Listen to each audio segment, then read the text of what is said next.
তো আগের ক্লাসে আমরা কি ওহমের সূত্র তারপরে পরিবাহী, অন্তরক এগুলো সম্পর্কে আলোচনা করেছিলাম। আজকে আমরা কি করব, আজকে আমরা রোধের শ্রেণী ও সমান্তরাল সমবায় এবং গৃহবর্তনী নিয়ে আলোচনা করব। আজকে আমরা কি করব, আজকে আমরা রোধের শ্রেণী ও সমান্তরাল সমবায় ও গৃহবর্তনী নিয়ে আলোচনা করব। দেখো, প্রথম কথা হচ্ছে আমাদের যে রোধ আছে, রোধকে দুভাগে ভাগ করা হয়। রোধকে দুভাগে ভাগ করা হয়। একটা হচ্ছে শ্রেণী সমবায় আর একটা হচ্ছে সমান্তরাল শ্রেণীবায়। রোধকে দুভাবে ভাগ করা হয়, একটা হচ্ছে শ্রেণী সমবায় আর একটা হচ্ছে কি সমান্তরাল সমবায়। এবারে শ্রেণী সমবায় ও সমান্তরাল সমবায়ের মধ্যে তুল্য রোধ, ইকুইভ্যালেন্ট রেজিস্ট্যান্স।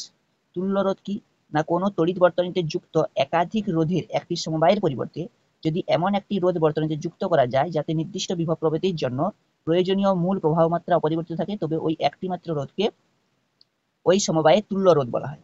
যেমন দেখো, তুল্য রোধ জিনিসটা কি, তুল্য রোধ মানে হচ্ছে অনেকগুলো রোধ ব্যবহার না করে একটি মাত্র রোধ ব্যবহার করা হয়। যেমন ধরো এটা একটা বর্তনী আছে, এইখানে একটা রোধ ব্যবহার করা হয়েছে, আরো একটা রোধ ব্যবহার করা হয়েছে, আরো একটা রোধ ব্যবহার করা হয়েছে, যেটা হলো R1, R2, R3। ঠিক আছে, এটা হচ্ছে এ পয়েন্ট, এটা হচ্ছে বি। ঠিক আছে, প্রবাহ মাত্রা যাচ্ছে কত, আই। ঠিক আছে, এখানে বিভব প্রভেদ হবে কত, VA, আর এখানে বিভব প্রভেদ হবে VB, আর এখানে হচ্ছে ভি ভোল্ট। এবারে দেখো, এইখানটাকে আমি যদি নাম দেই সি আর এইখানটায় নাম দেই ডি, তাহলে এইখানটা এটা বিভব প্রভেদ কত হবে, VC, এটা হচ্ছে VD। ঠিক আছে, এইবারে এইখানে দেখো R1, R2, R3 তিনটা রোধ ব্যবহার করেছি।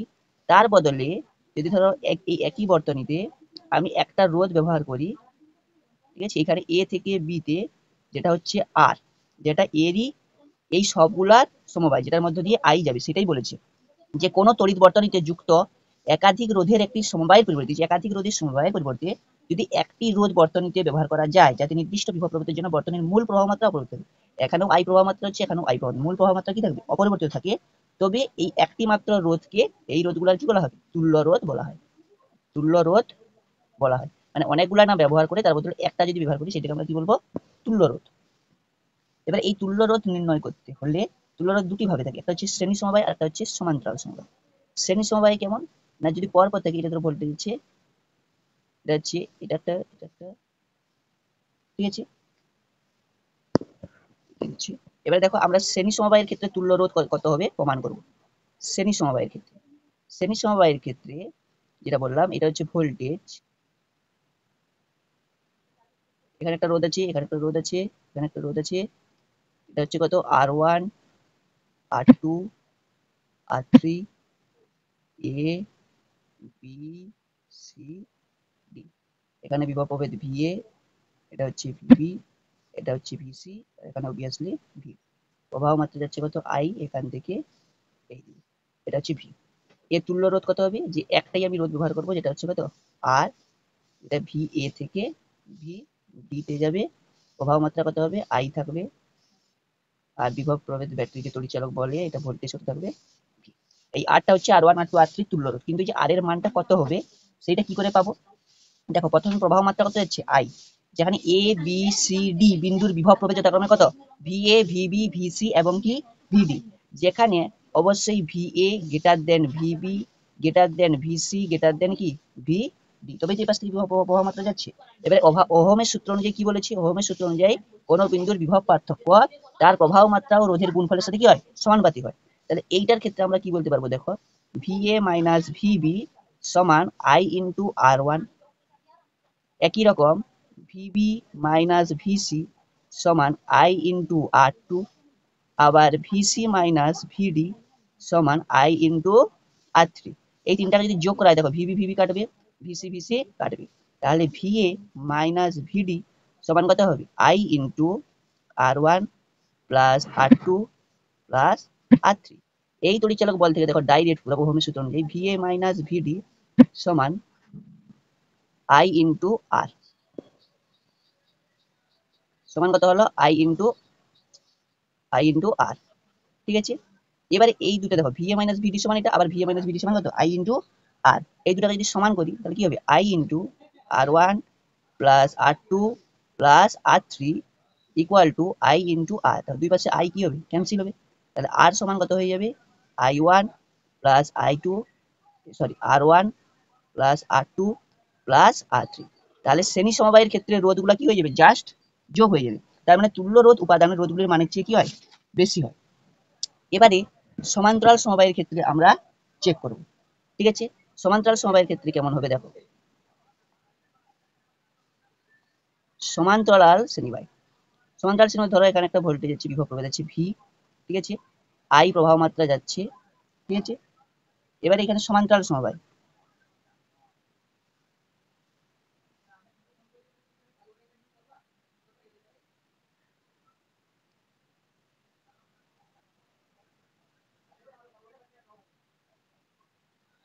এটা হচ্ছে সমান্তরাল সমবায়ের ক্ষেত্রে। ঠিক আছে, এবারে এইখানে দেখো এখান থেকে প্রবাহ মাত্রা আই আসছে, এখানে বেরাচ্ছেও কত আই, কিন্তু এইখানে ভাগ হয়ে যাবে। এদিকে হচ্ছে I1, এটা হচ্ছে I2, এটা হচ্ছে I3।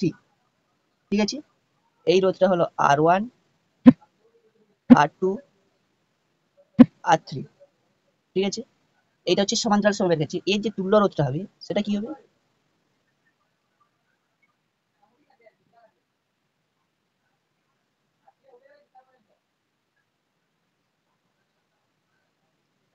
এটা ধরো আর, এটা ভি, সরি এটা আই, এটা পাশ থেকে যাচ্ছে এ বিন্দু, এটা এটা হচ্ছে বি বিন্দু, একই রকম এটাও এ বিন্দু, এটা হচ্ছে কি বি বিন্দু। এবারে এইখানে দেখো, এইখানে বর্তনীর যে রোধটা তো R1 R2 R3 আছে, এবং প্রবাহ মাত্রা এখানে কি হচ্ছে I1 I2 I3। তাহলে এখানে যে মূল বর্তনীর প্রবাহ মাত্রা I ইকুয়াল টু কত হবে না I1 প্লাস I2 প্লাস কি হবে I3 হবে। ঠিক আছে, এবারে ওহমের সূত্র কি ছিল না, ওহমের সূত্র ছিল V ইকুয়াল টু I আর। তাহলে I ইকুয়াল টু কত হলো V বাই আর।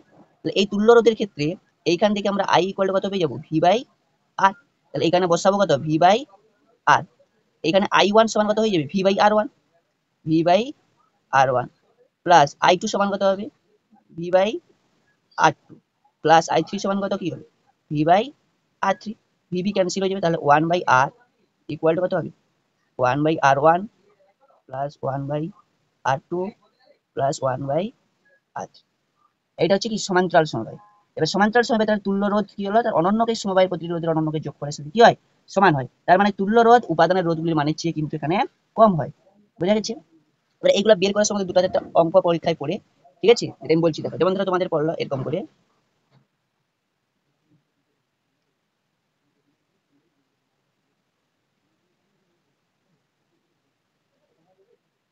এ, এটা বি, এটা দিয়েছে 3, এটাও 3, এটাও 3, এটাও 3, এটা 4।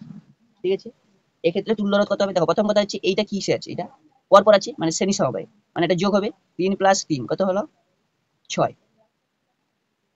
6। এবার আবার যদি শ্রেণী সমবায়, এটাও শ্রেণী সমবায় আছে, 3 প্লাস 3 কত হয়ে যাবে 6। এই দুটো কিসে আছে সমান্তরাল সমবায়, এইটা কত হবে 1/6 প্লাস 1/6, তাহলে কত হবে 2/6।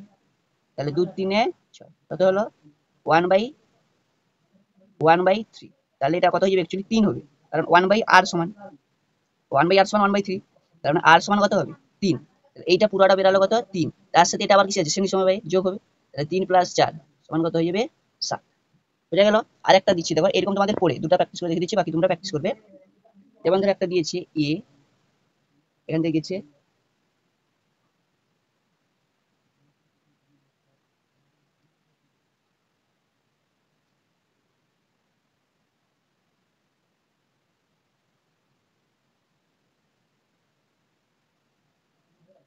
ধরো বি। তাহলে এইগুলো সবগুলা কিসে আছে, এগুলো সবগুলা সমান্তরাল সমবায় আছে। ধরো এটা 3 দিলাম, এটাও 3, এটাও 3, এটাও 3, এটাও 3। আচ্ছা এগুলো সবগুলা সমান্তরাল সমবায় আছে। তাহলে সমান্তরাল সমবায়ের ক্ষেত্রে কি হয় 1/r equal to 1/r1, 1/3 plus 1/3 plus 1/3 plus 1/3। তাহলে এটা যোগ করলে কত হবে 4/3। তাহলে r সমান কত হয়ে যাবে অ্যাকচুয়ালি 3/4। তার সাথে এটা কি শ্রেণী সমবায়, মানে পুরাটা যোগ হবে কত 3/4 প্লাস 3, এটা 4 3 12 3 15/4 এত। এরকম করে তোমাদের কিন্তু বের করতে হবে। এটা হচ্ছে শ্রেণী সমবায় আর সমান্তরাল সমবায়, এরকম অঙ্ক দিতে হবে। এবারে আমরা পড়বো গৃহবর্তনী। গৃহবর্তনী মানে বাড়িতে যে বর্তনীটা থাকে সেই বর্তনীটা, ঠিক আছে। গৃহবর্তনীটা আলো, পাখা, ফ্রিজ, টিভি প্রভৃতি চলে 220 ভোল্ট বিভব পার্থক্যের সমান্তরাল সমবায়ে যুক্ত করা হয়। গৃহবর্তনীতে কেমন ভাবে যুক্ত থাকে? সমান্তরাল সমবায়ে যুক্ত থাকে। যেমন কেমন ভাবে যুক্ত থাকে? সমান্তরাল সমবায়ে যুক্ত থাকে। যখন গৃহবর্তনীতে পরিবাহীর মধ্য দিয়ে তড়িৎ প্রবাহিত হয়, এখান থেকে জুলের সূত্র কিভাবে উদ্ভব হয় দেখো। কোন পরিবাহীর মধ্য দিয়ে যখন তড়িৎ প্রবাহিত হয় তখন পরিবাহীতে কি হয়? তাপ উৎপন্ন হয়। এই যে বাল্ব গরম হয়, সেই ফলস্বরূপ যেটি উত্তপ্ত হয় সেটিকে তড়িতের কি বলা হয়? তাপীয় ফল বলা হয়। এই যে তাপ উৎপন্ন হয়, সেই তাপ উৎপন্ন হওয়া সংক্রান্ত জুলের সূত্র আছে। কিভাবে? যেমন ধরো এটা হচ্ছে আমার একটা বর্তনী, এখানে প্রবাহ মাত্রা হচ্ছে কত? আই, রোধ হচ্ছে কত? আর, ধ্রুবক হচ্ছে কত? ভি, ঠিক আছে। এ থেকে বি বিন্দুতে তড়িৎ প্রবাহিত হচ্ছে। তাহলে এইখানে এ থেকে বি বিন্দুতে তড়িৎ প্রবাহিত হলে কৃতকার্য ডাব্লু সমান কি হয়? ডাব্লু সমান কি? V into Q. আবার কিউ ছিল আধানের পরিমাণ, কিউ সমান কি ছিল? আইটি। তাহলে ভি আই টি। আবার ওহমের সূত্র অনুযায়ী ভি সমান কি ছিল? I R. তাহলে I R into I T. তাহলে এখানে কত হয়ে গেল? I square R T. আবার ক্লাস 9 আমরা পড়েছিলাম যে তাপ আর কার্যের তুল্যতা সম্পর্কিত সূত্র W ইকুয়াল টু কত? J H. এখানে যদি বসিয়ে দেওয়া হয় জে এইচ সমান কি হলো? I square R T. যেটা হচ্ছে কি যান্ত্রিক তুল্যাঙ্ক, যার মান 4.2 জুল পার ক্যালোরি। তাহলে এইচ সমান কি হবে? I square R T by J. তার মানে এখান থেকে দেখো এইচ সমানুপাতিক আই স্কোয়ার আর টি। এই যে পরিবাহিত তাপের উদ্ভব পরিবাহীর রোধের কারণে কি হয়? ঘটে। এই যে এইচ সমানুপাতিক আই স্কয়ার আর টি, এটাই হচ্ছে জুলের সূত্র। জুলের সূত্র কি বলেছে? যে কোনো পরিবাহীর রোধ এবং সময় যদি অপরিবর্তিত থাকে তাহলে পরিবাহীতে উৎপন্ন তাপ তার তড়িৎ প্রবাহ মাত্রার বর্গের সাথে সমানুপাতিক। আবার কি বলেছে? যদি কোনো পরিবাহীর প্রবাহ মাত্রা এবং সময় অপরিবর্তিত থাকে তাহলে পরিবাহীতে উৎপন্ন তাপ রোধের সাথে সমানুপাতিক। আবার কি বলেছে? যদি কোনো পরিবাহীতে প্রবাহ মাত্রা এবং রোধ অপরিবর্তিত থাকে তাহলে পরিবাহীতে উৎপন্ন তাপ তার তড়িতের সময়ের সাথে সমানুপাতিক। তিনটা সূত্র। এইচ সমানুপাতিক আই স্কোয়ার যখন আর টি ফিক্সড, এইচ সমানুপাতিক আর যখন আই টি ফিক্সড, এইচ সমানুপাতিক টি যখন আই আর ফিক্সড। এটাই হচ্ছে জুলের সূত্র সমন্বয় সূত্র। আর আই স্কোয়ারের মান সর্বদাই কি হয়? ধনাত্মক রাশি, তাই পরিবাহীতে উৎপন্ন তাপ তড়িৎ পরিবাহীর অভিমুখের উপর কিন্তু নির্ভর করে না। তাহলে এই হলো জুলের সূত্র। এবারে জুলের সূত্র অনুযায়ী এইচ সমান একটা ধ্রুবক দিতে হবে যেহেতু সমানুপাতিক আছে, কে আই স্কোয়ার আর টি।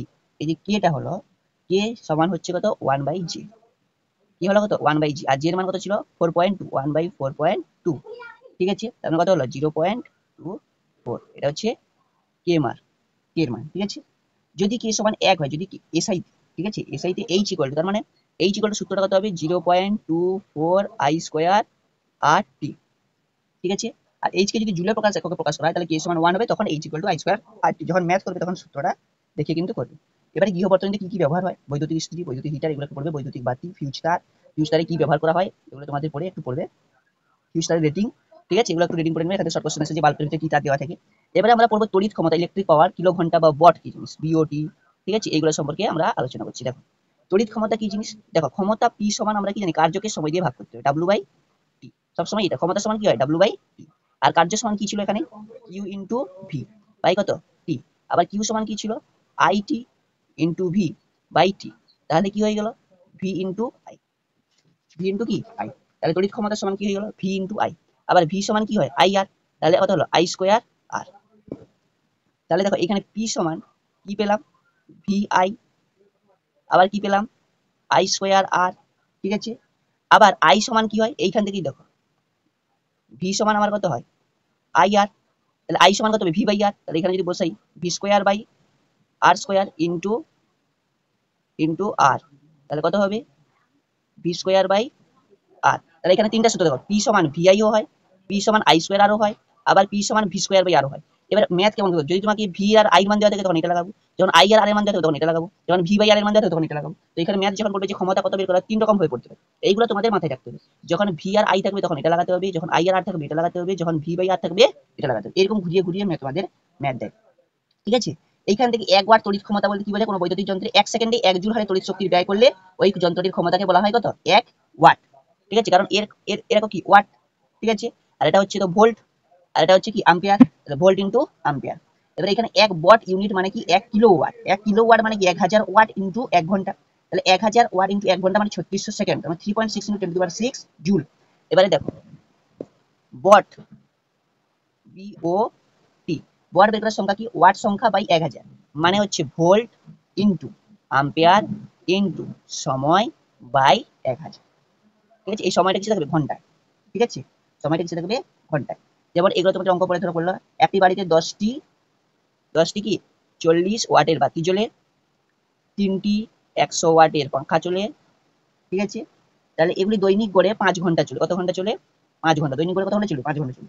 30 দিন, 30 দিন ওই বাতি ও পাখা চলে, বিহুর মোট কত টাকা ব্যয় হবে, যখন তড়িৎ শক্তি খরচ বিওটি ইউনিট কত, পার ইউনিট যদি 5 টাকা করে হয়, তাহলে আমাকে মোট ক্ষমতা বের করতে হবে। মোট ক্ষমতা মানে কত হবে, এটা ধরো ওয়াটে দেওয়া আছে, এটা কিসে দেওয়া আছে 10টা, তাহলে মোট ক্ষমতা কত হবে 10, কত ওয়াট হচ্ছে 10 ইন্টু 40 প্লাস 3 ইন্টু 100, তাহলে এটা কত হলো 400 প্লাস 300 সমান কত 700 ওয়াট। ঠিক আছে, তাহলে টোটাল ক্ষমতা কত হচ্ছে, না ক্ষমতাটা হচ্ছে কত 700 ওয়াট। 700 ওয়াট কত ঘন্টা চলছে, 5 ঘন্টা, তার মানে কত হলো 3500 ওয়াট আওয়ার, 3500 ওয়াট আওয়ার। ঠিক আছে, 1 ঘন্টায় 3500 ওয়াট কারেন্ট পড়ছে। তাহলে 30 দিনে কত হবে, তাহলে 30 গুণিত 3500, একদিনে 3500 বলছি, 30 দিনে 30 গুণিত 3500, তাহলে 35 দিন 3 থেকে 105, 105 4টা শূন্য, 3টা শূন্য, এত ওয়াট আওয়ার। ঠিক আছে, তার মানে দেখো এটাকে যদি 1000 দিয়ে ভাগ করতে হবে, দিনে 1 বিওটি বেরোবে। আমার মোট যে বিওটির সংখ্যা কি ছিল, ওয়াট ঘন্টার সংখ্যা বাই 1000, সবসময় 1000 দিয়ে ভাগ করতে হতো, তাহলে এখানে 1000 দিয়ে ভাগ করলে কত হবে 105 কি ওয়াট ইউনিট, বিও 105 ইউনিট পড়েছে, প্রতি ইউনিটে 5 টাকা, তাহলে 105 গুণিত 5, এইরকম তোমাদের অঙ্ক পড়ে, যেটা তোমাদের কি করতে হবে, করতে হবে।